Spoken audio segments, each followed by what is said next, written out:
इस्लामाबाद से रास्ता मोटरवे फैसलाबाद जाने वाली बस हादसे का शिकार। तमाम मुसाफिर महफूज रहे, 5 अफराद मामूली ज़ख्मी। हादसा तेज़ रफ्तारी के बाइस हुआ। मोटरवे पुलिस मौका पर पहुंच गई।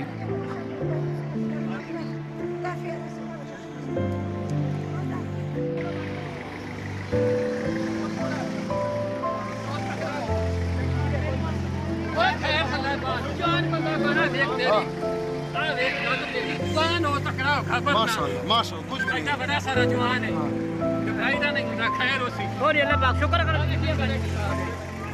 अच्छा ठंडा पिलानी